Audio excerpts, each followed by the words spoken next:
llama content as possible is going to be great for that.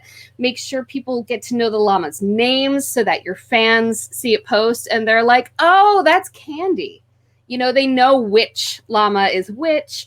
I would say, as I say to everyone, putting something out there is better than waiting till something's perfect and putting it out there. And llamas are perfect with that, because the fact is you can just have footage of llamas just being llamas. It doesn't have to be anything interesting, and people will just eat it up. So I'd say that's kind of a slam dunk in terms of what content do I put out there. Just let the llamas be awesome. Let them be llamas. But in terms of being too niche, I think shouldn't be where you just kind of go, oh, I've decided, llamas to Swedish people in San Diego.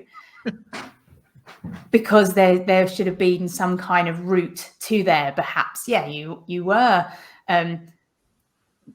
selling llamas to everyone in the US, and then you realize San Diego was a good point, and then you were like, actually, funny enough, Swedish people seem to be really interested, and that's kind of the process to go through, rather than just picking a random thing.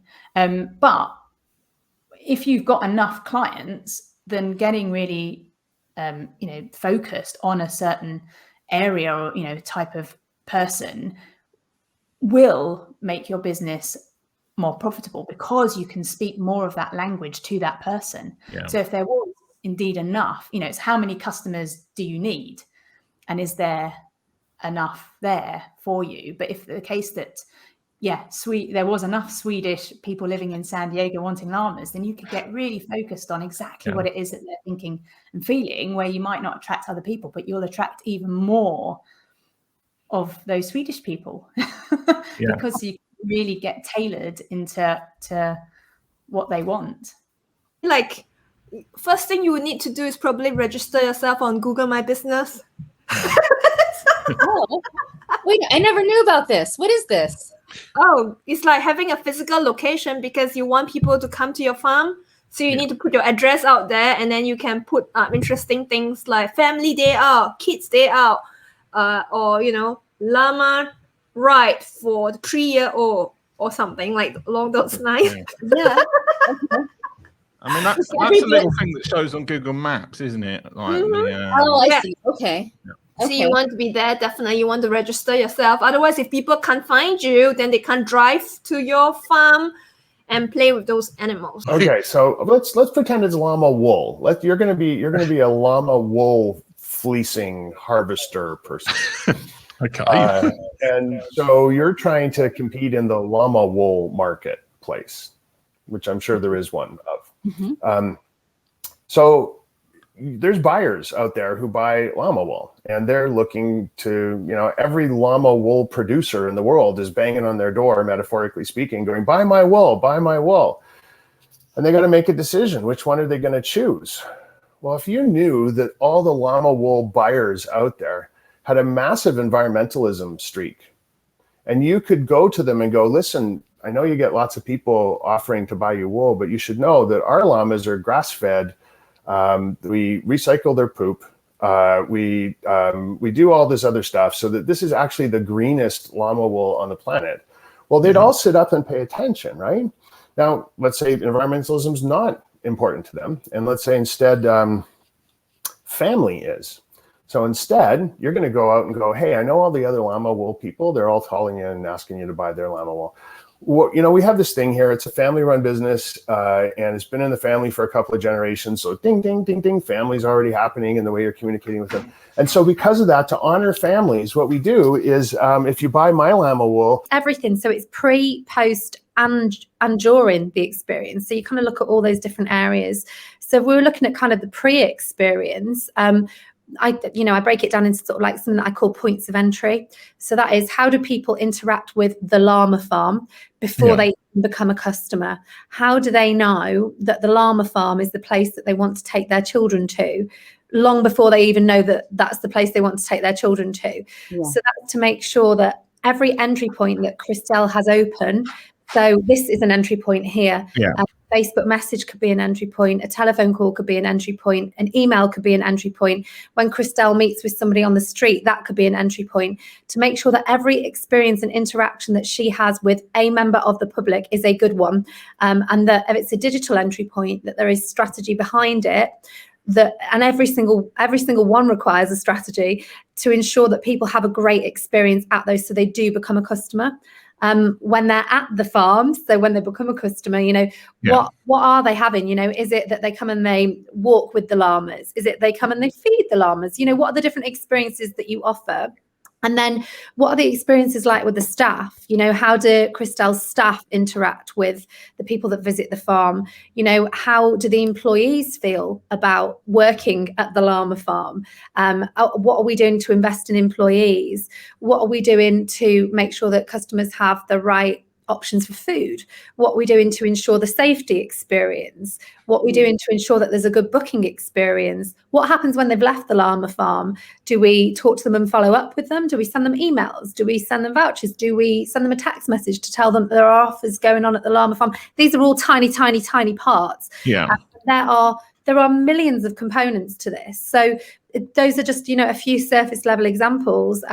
But, customer experience is all encompassing. It's not just about how your customers feel. It's about everything that you do. So, yeah, how long is a piece of string? You've got to start off with a few, and you're asking that question, what do you want them for? Like, and in that way, I'd say you probably start with a few. Sounds terrible. Yeah. A few friendly ones, and friendly ones won't necessarily be ones that are going to make you your best wool or something. But you just want to work on getting used to them, getting yourself used to them. I now know that if I put my arm around an alpaca's neck, they'll just stop. They'll let me do whatever I have to do to them. Like, so there are annoying things you got to do, like trim their toenails, or, even you got to check someone. I give them injections whenever, their vaccinations and so forth. You just got to get used, animals that you're used to doing that with, and then over time they'll get to know you, and over time you'll get to know how to handle them. That's so start with a few friendly ones, and work up from there. And then you'll have 70 before you know it. So you'd want to make sure that when you set up your profile as a llama farmer, that sounds quite weird, doesn't it? So what you're trying to attract is families. So in that sense, make sure that your language is family friendly, obviously, although the kids are very unlikely to be on LinkedIn, but you're after the parents. Mm-hmm. Yeah. And what I would do there is you're looking at issues relating to llamas and issues relating to families that might want to come to your llama farm. So maybe things around kids' mental health. Petting llamas, may help kids, with their mental health, and adults. It's about family activities. So then you could, dads maybe who are divorced, who are looking for activities to do with their kids, so you might want to target them. Now you've got me. So I'd use the search option to try and find the people I'm after. So maybe divorced dads or something would be something, or parents who teachers, schools. You see, you could approach schools and do school tours. So you search for teachers, for educational establishments, and try and appeal to those people and connect with those people. Yeah. So first of all, this llama farm are you going to have any services that people can access from all over the world? Do you have a course on llamas, on looking after them, or are they going to have to come to San Diego to your farm? Because podcast interviews are going to work best if for a global audience. I see. I think we're going to offer yoga and llamas for mamas. Okay. It can be on, let's say it's online. This is brilliant. Brilliant. This sounds so fun. It sounds really good. Okay, so firstly, we're going to look at who are your clients. Who is it that you want to talk to? What are your goals? And then we're going to look at which podcast might be a match. We'll also ask you if there's any that you listen to that you think would be really good to be on, that you're already aware of, or any kind of shows that would be an absolute no for you. I don't know, shows that hate llamas, that kind of thing.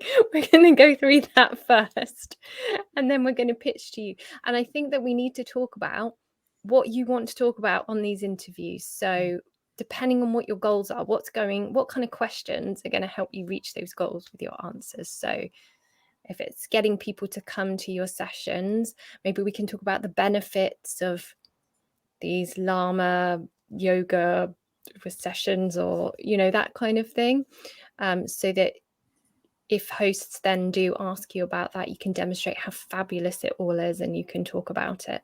And another key thing we need to think about is where you're going to send them to connect with you at the end. Do you have a llama newsletter? It's fun. It's also going to work with the young influencers that want to just get that Instagram pic, just want to do it for the gram. So I would literally make a package for them that says, hey, you want a llama for the gram? Come to our farm, take a photo. We'll give you something. We'll give you, a free llama steak, free llama steak, a llama jacket, or a something, and then they can take a picture. They can tag your location. Yeah. Social media influencers, they just want to do it for the gram. So feed into that's the narcissism a bit, get the photo, get the tagging, and that'll also generate some buzz and attention as well.